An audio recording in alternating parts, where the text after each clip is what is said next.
몇 년 전 나는 친구들과 함께 겨울 방학에 여행을 떠났다.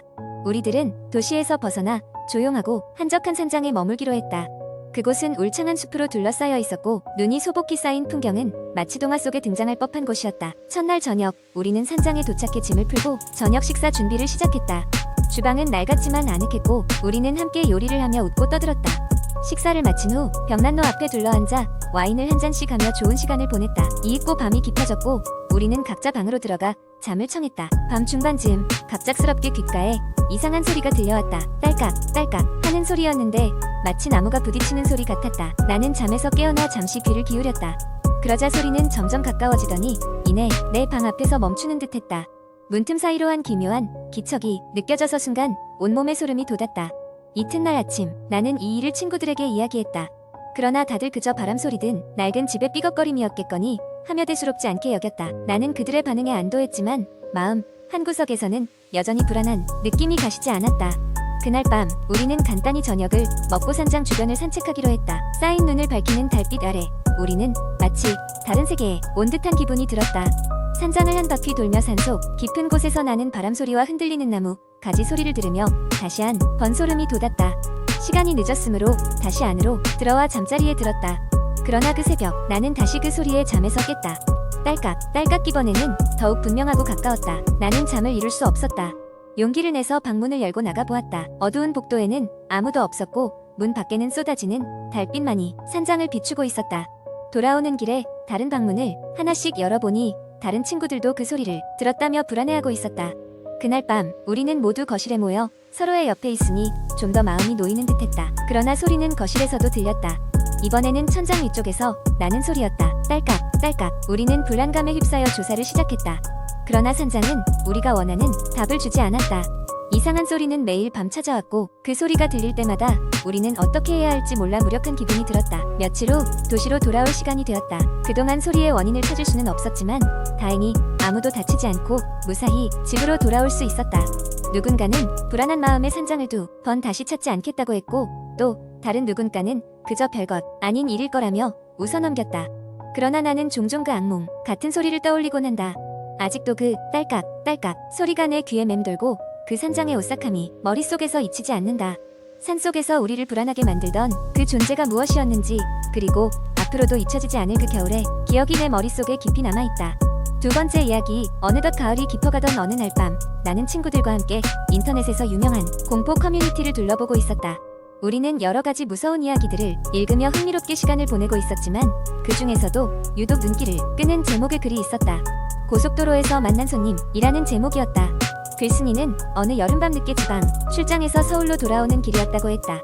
그는 업무가 늦게 끝나는 바람에 고속도로를 타고 밤길을 달리게 되었다고 설명했다. 그날따라 차도 많지 않고 도로는 평화로워 보였지만 기분 탓인지 등골을 서늘하게 하는 싸한 느낌이 들었다고 했다. 그는 피곤함을 이기지 못하고 도로 휴게소에 들러 잠깐 쉬기로 했다. 휴게소에는 역시나 사람들이 거의 없었고 그는 커피를 한 잔 사서 차에 돌아와 마셨다.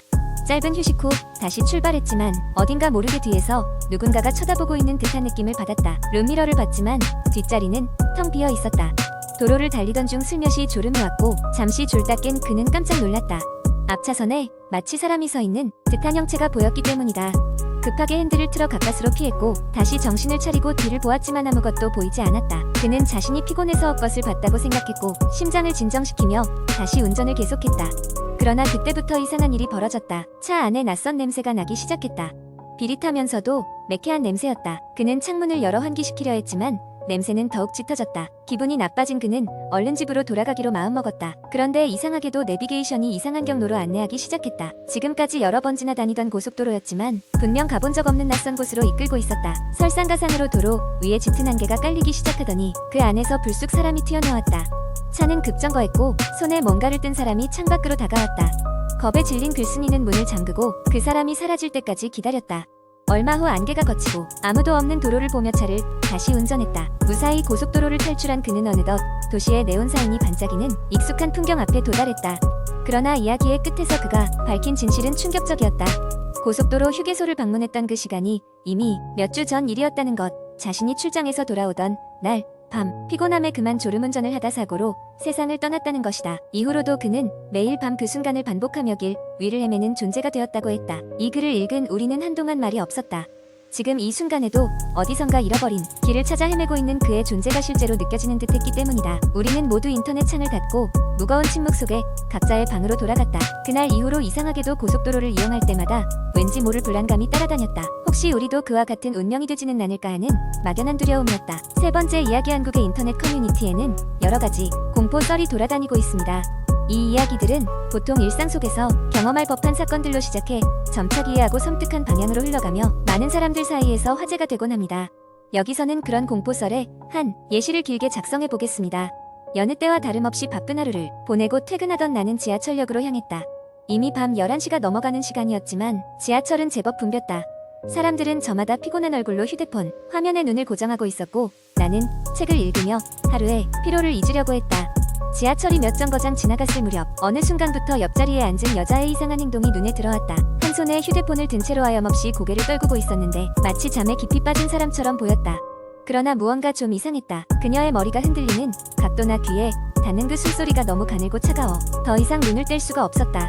다음 역에 도착하고 승객들이 내리고 타기를 반복했지만 여자는 여전히 그 상태로 있었고 주위 사람들 역시 그녀를 전혀 신경 쓰지 않는 듯했다. 나는 불길한 느낌에 그녀를 다시 한번 제대로 쳐다보았다. 그리고 그 순간 깨달았다. 그녀의 머리카락 사이로 무언가가 살짝 보였는데 마치 희미한 실루엣이 자신의 얼굴을 숨기려는 것처럼 보였다. 순간 소름이 돋아 서둘러 시선을 돌렸다. 어떤 용기인지 모르겠지만 나는 슬쩍 그녀의 팔목을 스쳤다. 그제야 무언가 잘못되었음을 직감할 수 있었다. 그녀의 피부는 얼음처럼 차가웠고 마치 생명이 없는 물체를 만지는 것 같았다. 당황한 나는 근처에 앉아있는 승객에게 이 상황을 말했다. 그러나 그 남자는 나를 보며 고개를 저었을 뿐 전혀 관심이 없는 듯했다.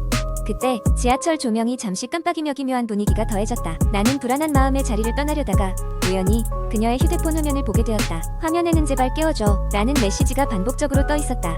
그 메시지를 본 뒤 나는 자리에서 일어나 그 자리를 떠났다. 그리고 뒤돌아보니 아까 그 여자는 어느새 사라진 채 빈 자리가 되어 있었다. 마치 처음부터 존재하지 않았던 것처럼 말이다. 기묘함과 불안함이 깊게 스며들어 나는 뒤로 물러섰다. 혹시나 해서 그 자리에 앉았던 사람들과 이야기를 시도했지만 그들은 마치 아무 일도 없었다는 듯 날 이해하지 못하는 눈치였다. 지하철에서 내린 뒤 집까지 뛰어가려는 순간 문득 뒤돌아보았다. 그리고 그제야 확신할 수 있었다. 그 순간 어딘가에서 차가운 바람이 불어왔고 그 순간의 일들이 마치 나를 조롱이라도 하듯 머릿속에서 떠오르며 생각을 멈출 수 없게 만들었다. 그날 이후로 나는 지하철을 탈 때 종종 그 여자를 떠올리곤 한다. 마치 그날의 그 눈빛과 차가운 숨결이 계속해서 나를 쫓고 있는 것만 같아 마음 한 구석이 아리다. 지금 생각해보면 그녀는 단지 내가 기억하는 누군가의 모습이 아닐까 싶기도 하다. 잊히고 싶은 기억, 그리고 잊혀지지 않는 공포. 이상한 사건은 그날로 끝났지만 나는 여전히 지하철에서 누군가 나를 바라보고 있는 기분을 지울 수 없다. 혹시라도 다시 그녀를 마주치게 된다면 나는 제대로 숨을 쉴 수 있을까? 네 번째 이야기. 어느 조용한 시골 마을의 하얀 집이라고 불리는 낡은 집이 있었습니다. 이 집은 오래전부터 아무도 살지 않았으며 지역 주민들 사이에서는 괴상한 이야기들이 전해져 내려왔습니다. 그중 가장 유명한 이야기는 그 집을 중심으로 벌어졌던 끔찍한 사건에 관한 것이었습니다. 약 50년 전 한 가족이 이 집으로 이사를 왔습니다.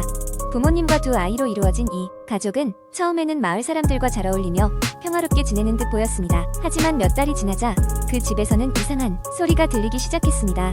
밤마다 들리는 아이들의 웃음소리와 누군가 쿵쿵거리는 발자국 소리, 때로는 괴이한 속삭임까지 들려왔습니다. 마을 사람들은 이 집을 멀리하기 시작했고 가족 역시 점차 고립되어 갔습니다. 그렇게 몇 년이 지난 어느 날 가족이 갑자기 사라졌습니다. 마을 주민들이 이상하게 여겨 경찰에 신고했고 수사가 시작되었습니다. 집에 들어간 경찰은 끔찍한 광경을 목격했습니다. 집안 곳곳에 가족의 흔적과 함께 정체불명의 낙서와 상처가 있었고 벽에는 우리는 곧 돌아올 것이다라는 글씨가 피로 쓰여 있었습니다. 그러나 가족의 행방은 끝내 밝혀지지 않았습니다.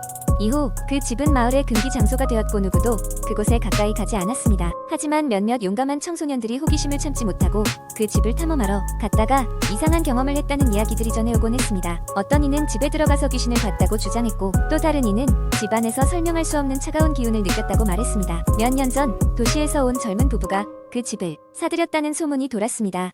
그들은 하얀 집을 개조하여 새로운 시작을 하려 했습니다.